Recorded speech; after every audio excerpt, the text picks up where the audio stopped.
자, 오늘 성경 함께 봅니다. 성경 창세기 21장입니다. 창세기 21장 1절부터 7절까지 말씀입니다.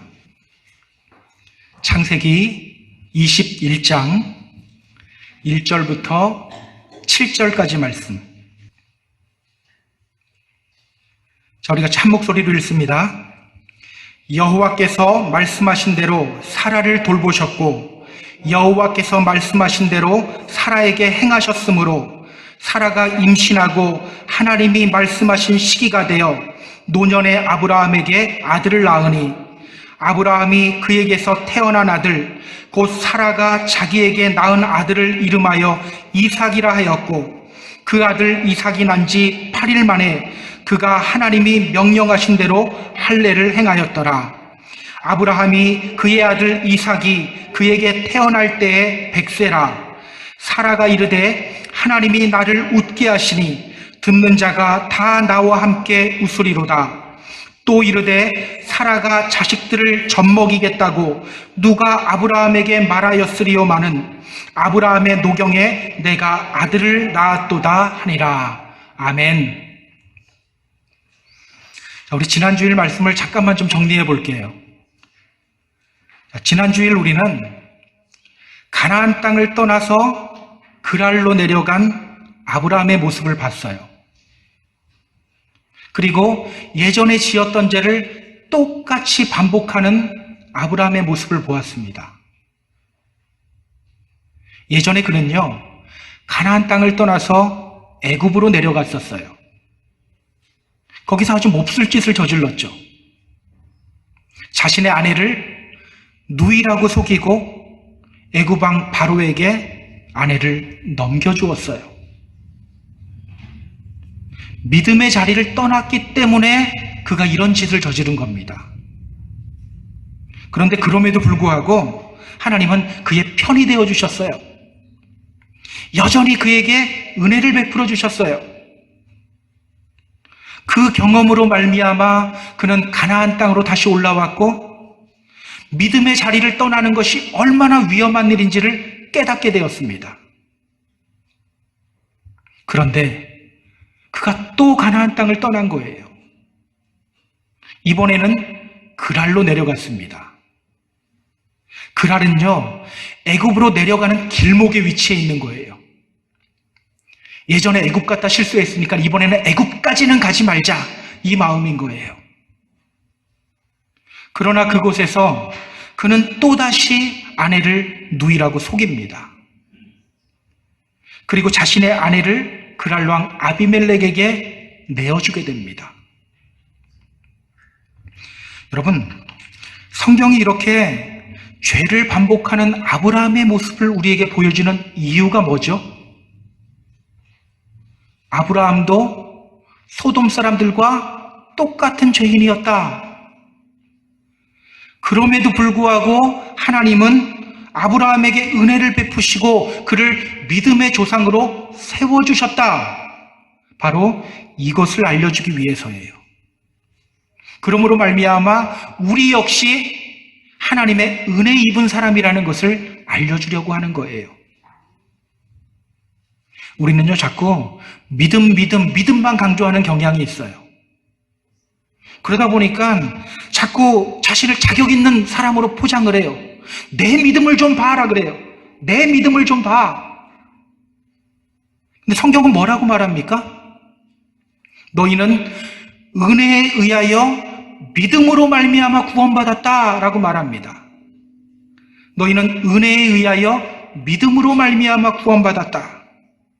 믿음이 먼저입니까? 은혜가 먼저입니까? 은혜가 먼저예요. 은혜. 우리는 하나님의 은혜로 말미암아 믿음을 통해서 구원받은 거예요.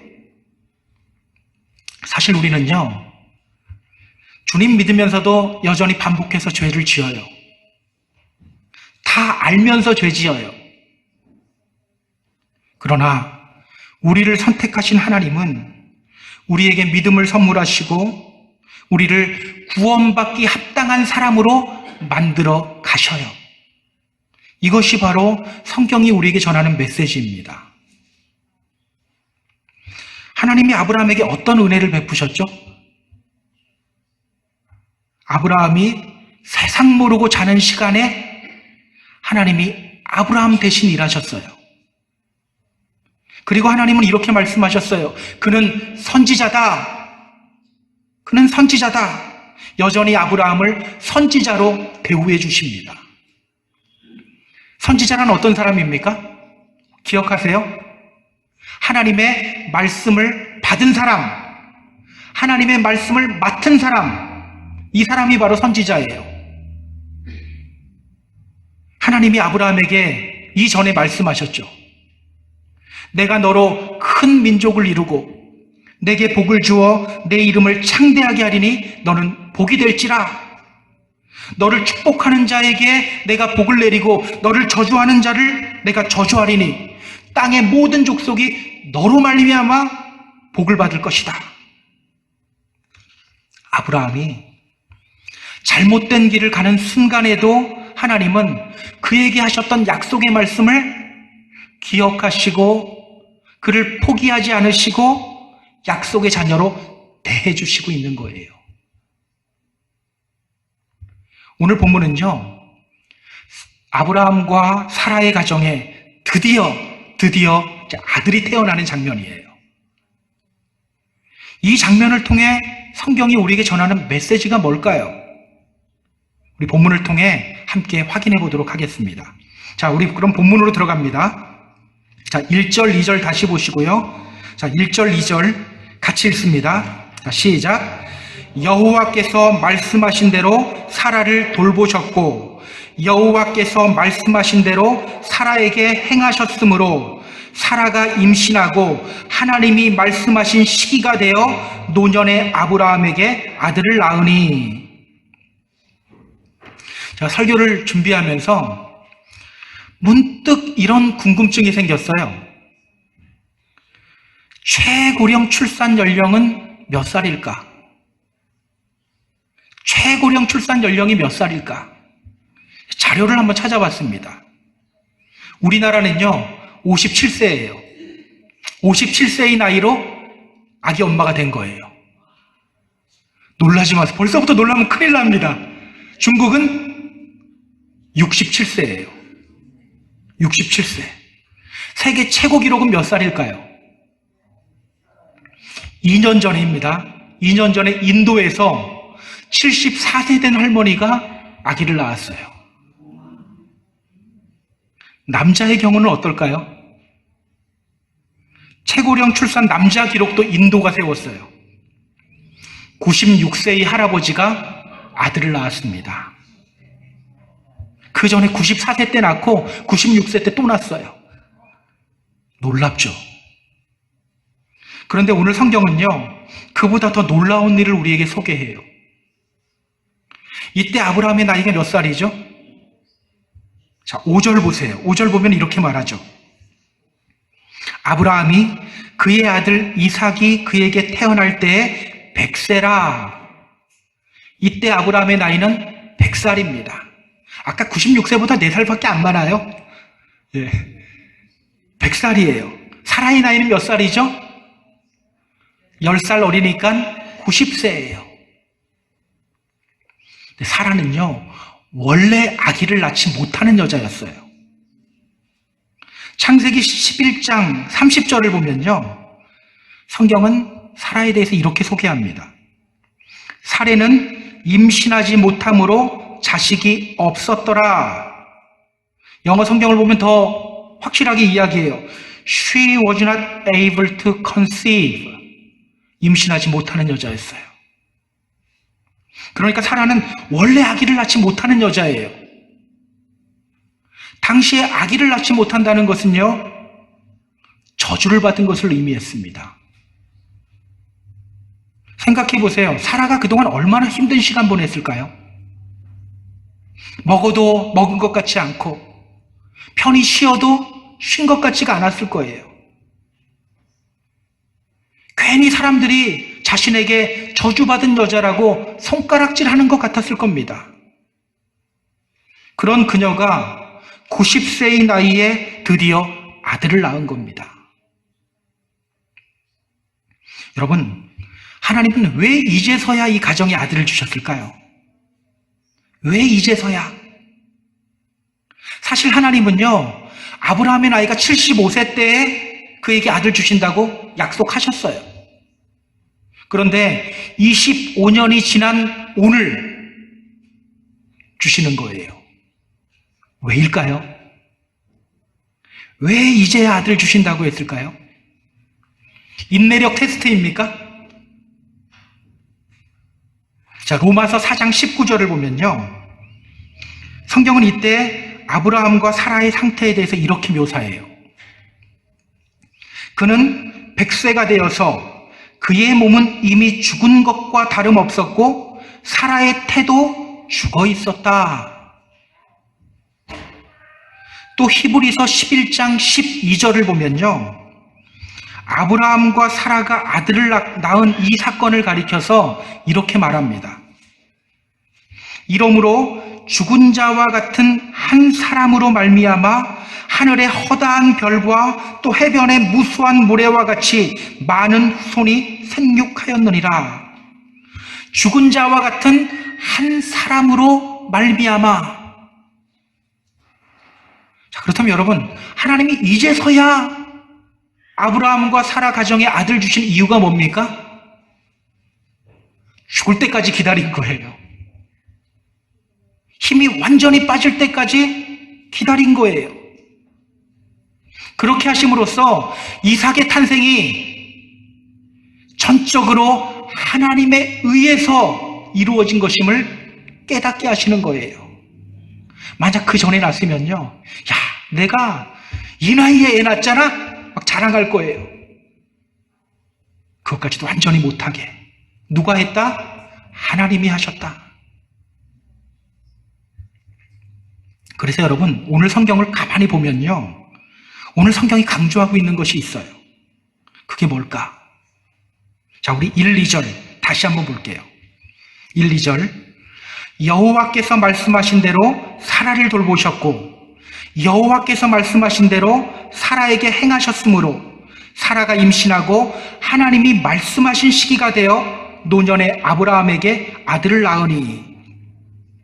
자, 오늘 성경이 강조하고 있는 게 뭡니까? 여호와께서 말씀하신 대로 사라를 돌보셨다. 여호와께서 말씀하신 대로 사라에게 행하셨다. 하나님이 말씀하신 시기가 되어 아들을 낳았다. 자, 아브라함을 처음 부르시면서 하나님이 이렇게 말씀하셨어요. 내가 너로 큰 민족 이루겠다. 사라는요, 아기를 낳지 못하는 여자인데 하나님이 말씀하셨어요. 내가 너로 큰 민족 이루겠다. 그러나 기다림에 지친 아브라함은요, 그의 종 엘리에셀이라는 사람을 자신의 상속자로 삼겠다고 하나님을 협박해요. 그때 하나님은 또 아브라함에게 말씀하셨죠. 그 사람이 너의 상속자가 아니다. 너의 몸에서 날 자가 너의 상속자가 될 것이다. 이렇게 삐진 아브라함을 설득했어요. 그런데 아브라함은 또 하나님의 약속을 기다리지 못했죠. 여종 하갈을 통해 이스마엘을 낳았습니다. 그리고 아브라함이 99세 되던 해, 또 이스마엘이 13살이 되었을 때 아브라함이 하나님께 이제는 이렇게 말해요. 하나님, 이제 아들 안 주셔도 됩니다. 이스마엘이나 하나님 앞에 살기를 원합니다. 이제 아들 안 주셔도 되고요, 그냥 이스마엘이나 하나님 복 주세요. 그는 아들 낳기를 포기하고 이스마엘을 상속자로 삼으려고 했어요. 근데 그때 하나님이 또 그에게 말씀하셔요. 아니다. 내 아내 사라가 너에게 아들을 낳을 것이다. 내가 그와 내 언약을 맺을 것이다. 이제는 언제 주실지도 말씀하셔요. 내 언약은 내년 이 시기에 사라가 내게 낳을 아들 이삭과 세울 것이다. 내년 이맘때쯤 날 거라고도 말씀하셔요. 그렇게 하나님이 말씀하신 대로 아브라함과 사라가 아들을 낳았다는 거예요. 하나님이 말씀하신 대로, 하나님이 말씀하신 시기가 되어서 아브라함과 사라가 아들을 낳았다는 겁니다. 오늘 성경이 강조하고 있는 것이 뭡니까? 낳았다가 아닙니다. 말씀대로.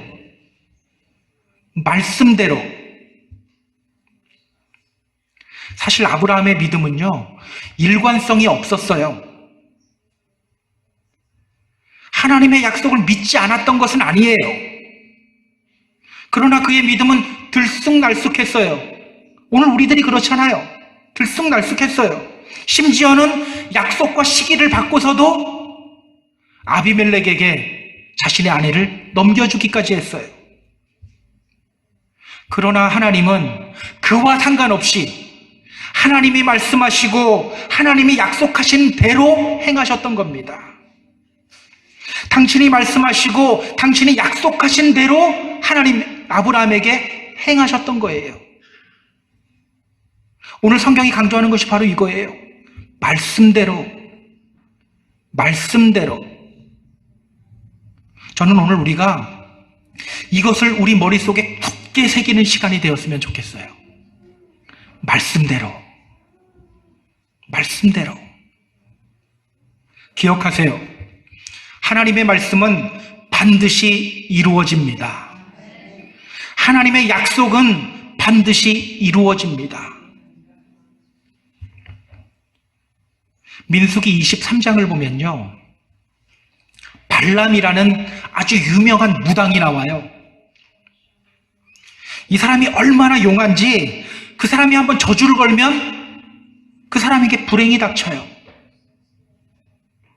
이스라엘이 출애굽하고 있을 때 모압의 왕 발락이라는 사람이 이 발람에게 돈을 주면서 이스라엘을 향해서 저주를 하게 만들어요. 그 발람이 그 제안을 받고 이스라엘 자손들을 향해 이제 저주의 메시지를 선포하려고 합니다. 자, 그런데 어떤 일이 벌어지죠?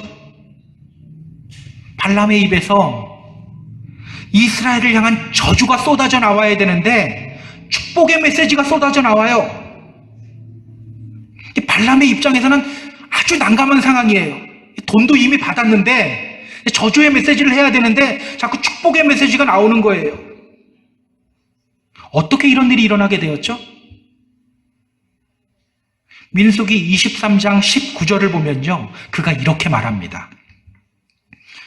하나님은 사람이 아니시니 거짓말을 하지 않으시고 인생이 아니시니 후회가 없으시도다. 어찌 그 말씀하신 바를 행하지 않으시며 하신 말씀을 실행하지 않으시랴. 어찌 그 말씀하신 바를 행하지 않으시며 하신 말씀을 실행하지 않으시랴. 하나님은 거짓말하는 분이 아니시기 때문에 이런 일이 일어나게 된 거예요. 하나님이 이스라엘 백성을 복 주시겠다고 하셨기 때문에 이런 일이 일어나게 된 거예요. 그래서 발람은 저주를 하려고 했는데 그 저주하는 입을 틀어서 축복의 메시지가 쏟아져 나오게 한 거예요. 나중에요, 발람이 이런 고백을 합니다. 야곱을 해야 할 점술이 없다. 여기서 야곱은 이스라엘을 가리킵니다. 야곱을 해야 할 점술이 없다. 이스라엘을 해야 할 복술이 없다. 다시 한번 말씀드립니다. 하나님의 말씀은요, 반드시 이루어져요. 하나님의 약속은 반드시 이루어져요. 세상 사람들은 말해요. Dreams come true? 꿈은 이루어진다? 근데 꿈요, 안 이루어지는 것도 많더라고요. 그러나 하나님의 말씀은 반드시 이루어집니다. 그래서 여러분의 꿈이 이루어지기 원하십니까? 말씀 안에서 꾸시기 바랍니다. 말씀 안에서 꾸세요. 하나님의 말씀은 반드시 이루어진다. 이 말씀을 굳게 믿고 실천했던 사람이 바로 엘리야 선지자입니다. 당시 북이스라엘 왕은요, 아합이라는 왕이었어요. 당시 아합은 북이스라엘의 수도인 사마리아에 바알 신전을 세우고 바알을 예배했습니다. 그때 엘리야가 외친 거예요. 내가 섬기는 이스라엘의 하나님 여호와께서 살아계심을 두고 맹세하노니 내 말이 없으면 수년 동안 비도 이슬도 있지 아니하리라. 내가 섬기는 이스라엘의 하나님 여호와께서 살아계심을 두고 맹세한다. 내 말이 없으면 수년 동안 비도 안 오고 이슬도 내리지 않을 것이다. 여러분, 그가 왜 이렇게 말했을까요? 비가 오지 않을 것 같은 느낌이 딱 왔을까요? 느낌 때문이 아니에요. 말씀을 의지해서 그렇게 말한 거예요. 우리 귀찮아도 성경 한 군데만 좀 찾아볼게요. 신명기 11장입니다. 신명기 11장. 구약, 제가 가진 성경으로는요, 구약 279페이지예요. 신명기 11장 16절, 17절 확인해 보시기 바랍니다. 신명기 11장 16절, 17절. 자, 하나님이 이스라엘 백성들을 향해 이렇게 말씀하셔요. 같이 읽습니다. 너희는 스스로 삼가라. 두렵건대 마음에 미혹하여 돌이켜 다른 신들을 섬기며 그것에게 절함으로 여호와께서 너희에게 진노하사 하늘을 닫아 비를 내리지 아니하며 땅에 소산을 내지 않게 하심으로 너희가 여호와께서 주신 아름다운 땅에서 속히 멸망할까 하노라. 자, 이스라엘 백성이 하나님 섬기지 않고 다른 우상 섬길 때 하나님이 어떻게 하신다고 하셨어요? 하늘을 닫아서 비를 내리지 않겠다고 말씀하셨어요. 엘리야는요, 딱 보니까 느낌이 딱 비가 안 올 느낌이네. 이것 때문에 그 말 선포한 게 아니라 이 말씀 믿고 선포한 거예요. 우상 숭배하면 하나님이 비 내리지 않는다고 하셨어. 너희들 지금 우상 숭배하고 있지? 이 땅에 앞으로 비가 내리지 않을 거야. 여러분, 이렇게 그는요, 하나님 말씀의 권위를 인정했던 사람이에요. 말씀은 반드시 이루어진다는 믿음 가지고 살았던 사람이에요. 실제로 어떻게 됩니까? 그의 선언대로 3년 동안 비 한 방울도 내리지 않습니다. 저는요, 우리가 엘리야와 같이 말씀의 권위를 인정하는 믿음의 성도님들이 되었으면 좋겠어요. 다시 한번 말씀드립니다. 하나님의 말씀은 반드시 이루어집니다. 하나님의 약속은 반드시 이루어집니다. 풀은 마르고 꽃은 시드나 여호와의 말씀은 영원히 서리라. 예수님도 말씀하셨죠. 진실로 진실로 너희에게 이르노니 천지가 없어지기 전에는 율법의 1.1획도 결코 없어지지 아니하고 다 이루리라. 우리를 향한 하나님의 말씀입니다. 이 말씀 늘 명심하시고 살아가시는 저와 여러분이 되기를 주님의 이름으로 부탁드립니다. 자, 그렇다면 여러분, 말씀의 권위를 인정하는 사람, 어떤 사람이 말씀의 권위를 인정하는 사람일까요? 무엇을 실천해야 할까요? 말씀의 권위를 인정하는 사람들이 실천해야 할 것이 뭘까? 믿습니다. 그러면 되는 걸까요? 자, 우리 같이 3절, 4절 보겠습니다. 자, 3절, 4절 같이 읽습니다. 아브라함이 그에게 태어난 아들 곧 사라가 자기에게 낳은 아들을 이름하여 이삭이라 하였고 그 아들 이삭이 난 지 8일 만에 그가 하나님이 명령하신 대로 할례를 행하였더라. 하나님이 말씀하신 대로 아브라함과 사라의 가정에 아들이 태어났어요. 여러분, 얼마나 기뻤을까요? 정말 오랫동안 기다리던 아들이에요. 잔치라도 열고 덩실덩실 춤이라도 추고 싶은 기분이었을 거예요. 그런데 아브라함은요, 그 기쁨 누리기 전에 무언가를 먼저 하는 게 있어요. 그게 뭐죠? 아브라함이 그에게 태어난 아들, 곧 사라가 자식에게 낳은 아들을 이름하여 이삭이라 하였고, 먼저 아들의 이름을 짓습니다. 이삭. 여러분, 아브라함은 왜 아들의 이름을 이삭이라고 지었을까요? 왜 아들의 이름을 이삭이라고 지었을까? 우리 창세기 17장 19절 확인해 볼까요? 창세기 17장 19절. 하나님이 이르시되 아니라 내 아내 사라가 내게 아들을 낳으리니 너는 그 이름을 이삭이라 하라. 내가 그와 내 언약을 세우리니 그의 후손이 영원한 언약이 되리라. 왜 아들 이름을 이삭이라고 지었습니까? 하나님이 하라고 해서 한 거예요. 하나님의 명령이기 때문입니다. 여러분, 아들 이름을 이삭이라고 지을 때 아브라함의 머릿속에 뭐가 먼저 떠올랐을까요? 이삭은요, 웃음이라는 뜻이에요. 1년 전 아브라함이 하나님이 아들 주신다고 약속하셨을 때 아브라함이 어떻게 했죠? 웃었어요. 기쁨의 웃음이었나요? 비웃음이었어요. 100세 된 사람이 어찌 자식을 낳을까? 사라는 90세니 어찌 출산하리요? 하면서 하나님의 말씀에 비웃었어요.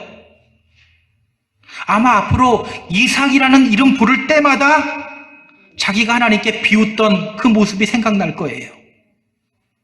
그런데 그는요, 아들 이름을 이삭이라고 합니다. 왜? 하나님이 명령하셨기 때문에. 자, 그 다음에 한 게 뭐죠? 자, 성경은 계속해서 말합니다. 그 아들 이삭이 난 지 8일 만에 그가 하나님이 명령하신 대로 할례를 행하였더라. 자, 그는 아들이 태어난 지 8일 만에 할례를 행합니다. 왜 할례 행했죠? 왜 할례 행했습니까? 하나님이 하라고 했기 때문에. 창세기 17장 12절이 나옵니다. 너희는 대대로 모든 남자는 집에서 난 자나 또는 너희 자손이 아니라 이방 사람에게서 돈으로 산 자를 막론하고 난 지 8일 만에 할례를 받을 것이라. 자, 이건 역시 하나님의 명령이기 때문이에요. 여러분, 아브라함이 아들에게 할례를 행하기 쉬웠을까요? 어려웠을까요? 예전에 첫 아기를 낳고 아브라함은 25년을 기다렸잖아요. 저희는 결혼해서 5년 후에 이제 첫 아이가 생겼는데, 첫 아이를 낳고 이제 병원에 데려갔는데 이것저것 주사를 막 놓잖아요. 주사 맞을 때마다 아이가 자지러지고 우는데, 저랑 저 집사람 보니까 그거 보면서 눈물 흘리고 있더라고요. 애가 주사 맞는 거 보면서도. 아브라함은 어땠을까요? 100살에 낳은 아들이에요. 정말 눈에 넣어도 아프지 않은 아들이에요. 그 아이에게 할례를 행해야 합니다. 당신은요, 수술용 메스도 없었어요. 마취도 하지 않았어요. 돌로 칼을 만들어서 할례를 행해야 돼요. 자르는 게 아니라 찢는 거라고 생각하시면 돼요. 특히 그는 할례의 고통을 누구보다도 잘 알아요. 그럼에도 불구하고 그는 할례를 행합니다. 왜? 하나님이 명령하셨기 때문에. 지금 그는요, 아들을 낳았다는 기쁨을 누리기 전에 먼저 하나님이 말씀하신 작은 것들을 지금 말씀대로 행하고 있는 거예요. 기억하시기 바랍니다. 이것이 바로 말씀대로 이루어질 것을 믿는 믿음의 성도들이 실천해야 할 겁니다. 말씀의 권위를 인정하고 그 말씀대로 순종해야 돼요. 그 말씀대로 살아야 합니다. 이것이 바로 오늘 하나님이 우리에게 원하시는 겁니다. 우리는요, 이스라엘 백성들의 그 여리고성 정복 사건 우리 다 잘 알고 있어요. 성경은요, 당시 여리고의 상황에 대해서 이렇게 말합니다. 이스라엘 자손들로 말미암아 여리고는 굳게 닫혔고 출입하는 자가 없더라. 이스라엘 자손들로 말미암아 여리고는 굳게 닫혔고 출입하는 자가 없더라. 여리고 성은요, 꽤 튼튼한 성이었어요. 여리고를 연구한 고고학자들에 의하면요, 여리고 성이 인류 역사상 가장 견고했던 성이라고 말해요. 절대로 쉽게 무너뜨릴 수 있는 성이 아니에요. 그런데 그 여리고 성문이 어떻게 돼 있어요? 굳게 닫혀 있어요. 아무도 못 들어오게. 이럴 경우에는 어떻게 해야 합니까? 성을 둘러싸고 성 안에 있는 식량이 다 떨어질 때까지 기다려야 돼요. 자, 그런데요, 성경을 보면요, 이때가 바로 추수가 막 끝난 시기였어요. 성 안에 양식이 풍부할 때입니다. 실제로 고고학자들이 이 여리고 성을 발굴했을 때요, 항아리들의 곡식들이 가득 차 있었어요. 그러니 이 전쟁은 절대로 쉽게 이길 수 있는 전쟁이 아니에요. 밖에서 나올 때까지 기다리던 사람이 먼저 지쳐서 져야 되는 전쟁이에요. 그런데 하나님은요, 여리고성 앞에서 이스라엘 백성들에게 이렇게 명령하셔요. 너희 모든 군사는 그 성을 둘러 그 성 주위를 매일 한 번씩 돌되 엿새 동안을 그리하라. 7째 날에는 그 성을 7번 돌아라. 이게 말이 되는 명령인가요? 6일 동안 그 성을 매일 한 바퀴씩 돌고 마지막 날 7째 날에는 7바퀴를 돌고 와 하고 큰 소리로 외치면 그 성벽이 무너져 내릴 거래요. 여러분, 하나님은 왜 이렇게 말도 안 되는 명령을 하셨을까요? 그렇게 해야 여리고성이 무너지기 때문일까요? 그렇지 않죠. 만약 그렇다면 그 다음 성도 그렇게 하게 해야 돼요. 하나님이 원하셨던 것은요, 이스라엘 백성들이 말씀의 권위를 인정하고 순종하는 것이었어요. 이해되지 않더라도 말씀 앞에 무릎 꿇고 말씀대로 행하는 것이었어요. 자, 그들이 그렇게 말씀의 권위를 인정하고 말씀대로 행할 때 어떤 일이 벌어집니까? 그 견고한 여리고성이 무너지게 돼요. 성경은 무너져 내렸다라고 표현을 해요. 고고학자들이 여리고성을 조사하면서 발견한 것이 있어요.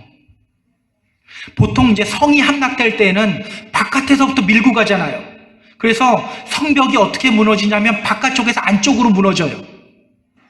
근데 이 조사를 하다 보니까 이 성벽이 어떻게 무너지냐면 안쪽에서 바깥쪽으로 무너진 거예요.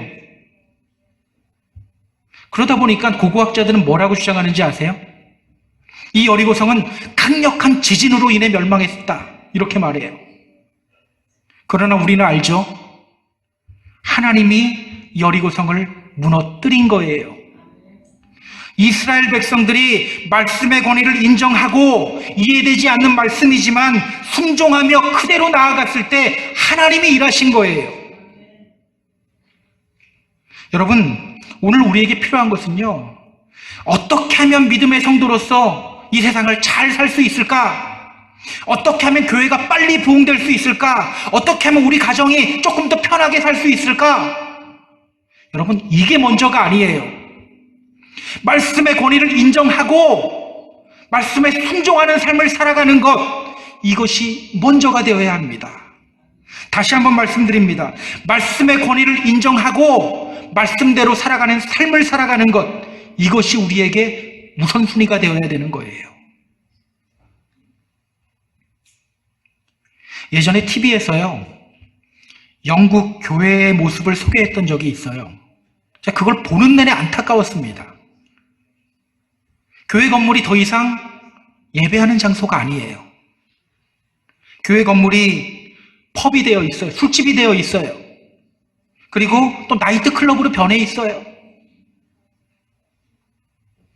영국 교회들이 왜 이렇게 변했을까요? 대부분의 신학자들이 똑같이 하는 말이 이거예요. 말씀의 권위가 땅에 떨어졌기 때문이다. 말씀의 권위가 땅에 떨어졌기 때문이다. 원래 영국은요, 기독교 부흥 운동이 굉장히 많이 일어났던 곳입니다. 우리 감리교 운동도 원래 영국에서 일어났어요. 또 1904년 영국에서 웨일즈 부흥 운동이 일어나기도 했죠. 이게 평양에도 영향을 준 거예요. 혹시 로버트 토마스라는 분 얘기 들어보셨나요? 이름? 로버트 토마스. 워낙 토마스도 많고 로버트도 많으니까. 예. 우리나라에는 토마스 선교사로 알려져 있어요. 혹시 들어보셨나요? 한국 최초의 개신교 선교사예요. 이분이 바로 영국의 웨일즈 출신이에요. 지금도 웨일즈에 가면 이분이 나온 교회가 있어요. 지금은 11명이 모여서 예배드리고 있다고 하던데 목사님도 없고 돌아가면서 예배하고 있대요, 그냥. 근데 이 선교사님의 이야기가요, 굉장히 감동적이에요. 사실 이분은 조선 땅을 제대로 밟아보지도 못했어요. 이 선교사님이 타고 온 배가 영국의 제너럴 셔먼호라는 배거든요. 우리 역사하면서 배운 배인데 그 제너럴 셔먼호를 타고 들어왔어요. 그리고 조선 군인들의 공격을 받았어요. 그때 다 죽었어요. 이 선교사님도 조선에 들어오자마자 군인들에 의해 죽음당한 거예요. 그런데 여러분, 그분이 죽으면서 했던 일이 뭔지 아세요? 그를 죽였던 군인이 나중에 이렇게 말해요. 내가 서양 사람 여럿을 죽였는데 그 중에 한 사람은 지금 생각해도 참 이상해. 내가 그를 죽이려고 하는데 두 손을 붙잡고 뭔가를 이야기하는 거야. 그러더니만 붉은 천이 덮인 책을 나에게 주는 거야. 웃으면서. 그래서 받지 않을 수가 없었어. 내가 죽이기는 했는데 그 책을 받지 않을 수가 없었어. 그는요, 자신을 죽이려고 하는 그 사람에게 마지막으로 기도하며 성경 건네준 거예요. 그때 그 성경을 받은 사람이 바로 박충권이라는 분이에요. 이 박충권이라는 분이 나중에 예수님 영접하고요, 교회의 장로가 됩니다. 여러분, 이 토마스 선교사가, 이 웨일즈 출신의 토마스 선교사가 왜 자신을 죽이려고 하는 사람을 향해 성경 건네주었을까요? 말씀의 권위를 알았기 때문이에요. 말씀의 능력을 알았기 때문입니다. 영국 교회가 바로 그런 곳이었어요. 우리 킹 제임스 버전 성경 가지신 분 있죠? 킹 제임스 버전이 다 영국에서 나온 거예요. 그런데 그런 영국 교회가 말씀의 권위를 잃어버리자 교회가 술집으로 변해버려요. 교회가 나이트클럽으로 변해버려요.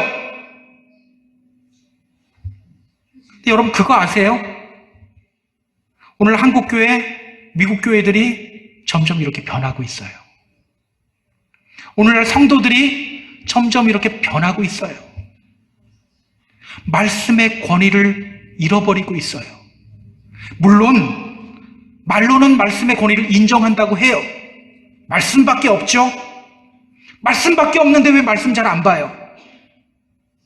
말씀밖에 없다고 이야기하는데 왜 순종하지 않아요? 말씀대로 살아가지 않습니다. 세상 가치관에 의해서 살아가고 자기 기분이나 감정 따라서 살아가요. 실제로는요, 말씀의 권위를 인정하지 않는 거예요. 여러분, 우리 교회가 빨리 부흥되기 원하십니까? 왜 대답이 없으세요? 교회가 부흥됐으면 좋겠어요? 부흥되지 않았으면 좋겠어요? 부흥됐으면 좋겠죠. 어떻게 하면 전도 잘할까? 어떻게 하면 합리적인 교회가 될까? 여러분, 이게 먼저가 아닙니다.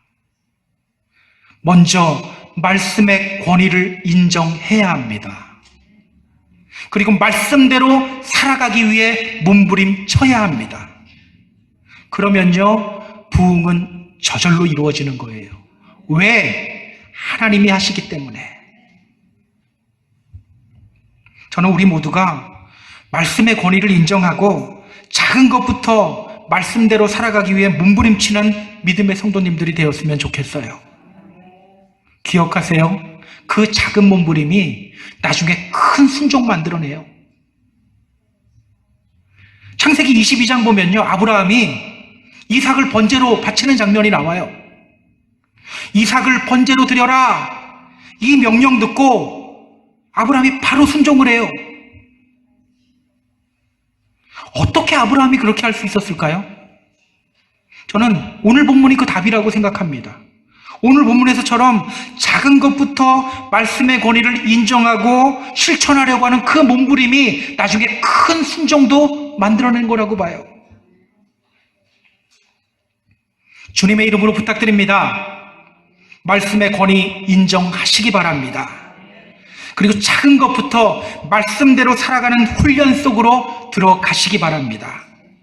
더 큰 하나님의 은혜, 더 큰 하나님의 역사를 경험하게 될 것입니다.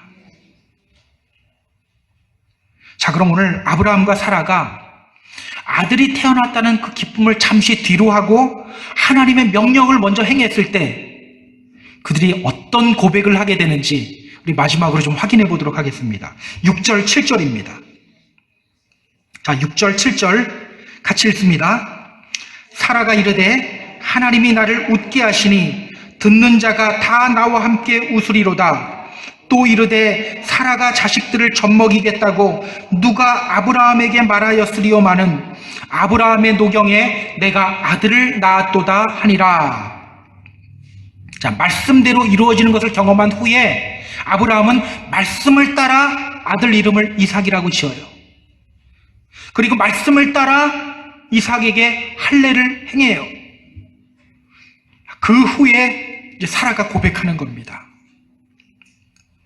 하나님이 나를 웃게 하시니 듣는 자가 다 나와 함께 웃으리로다. 하나님이 나를 웃게 하시니 듣는 자가 다 나와 함께 웃으리로다. 사실 원문을 보면요, 이 부분은 서술형이 아니라 찬양이에요. 노래예요. 지금 사라는요, 하나님을 향해 노래하고 있는 거예요. 뭐라고 노래합니까? 하나님이 나를 웃게 하신다. 듣는 자들아 다 나와 함께 웃자.